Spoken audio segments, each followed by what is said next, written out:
Uy, mga magagaling! Naisip nyo na ba kung ano ang nagpapalakas sa utak natin? Alamin natin. Una sa lahat, alam nyo ba na ang utak natin ay halos gawa sa taba? Oo, ang mga lipids tulad ng omega-3 at omega-6 ay mahalaga para mapanatiling malusog ang mga brain cells natin. Kumain ng mga mani, buto o isda para mapanatili ang mga taba na yan. Pero hindi lahat ng taba ay kaibigan. Ang trans at saturated fats ay maaring makasama sa kalusugan ng ating utak. Kaya siguro iwasan muna natin ang sobrang donut, okay? Sunod, ang mga protina. Ang mga amino acids na ito ang mga block para sa paglaki at pag-unlad. Tumutulong din sila sa paggawa ng mga neurotransmitters, ang maliliit na kemikal na mensahero na nakaka-impluwensya sa ating kalooban at kilos. Nakakaramdam ka ba ng kalmado pagkatapos kumain ng pasta o sobrang alerto pagkatapos uminom ng protein shake?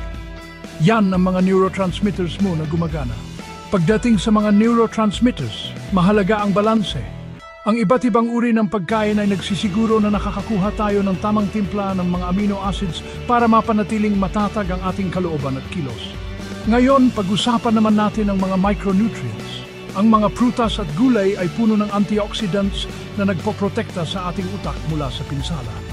Ang mga bitamina tulad ng B6, B12 at folic acid ay napahalaga. At huwag nating kalimutan ang mga mineral tulad ng iron, copper, zinc at sodium. Mahalaga ang mga ito para sa pag-unlad ng ating pag-isip. At ano nga ba ang pangunahing panggatong ng utak? Glucose. Gumagamit ito ng 20% ng enerhiya nating katawan. Karamihan ay mula sa mga carbohydrates. Pero hindi lahat ng carbohydrates ay pare-pareho. Ang mga pagkaing mataas ang glycemic index tulad ng puting tinapay ay nagbibigay sa atin ng mabilis na sugar rush. Pero pagkatapos ay bumababa naman agad ang ating atensyon.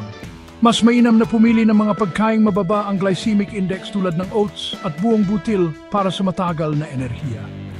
Sa madaling salita, ang iba't ibang uri ng pagkain na masustansya ang sikreto sa malusog na utak. Tandaan, ang kinakain natin ngayon ay nakakaapekto sa ating utak bukas. Manatiling matalino, patuloy na kumain mga pagkaing nagpapalakas ng utak at kita-kits tayo sa susunod.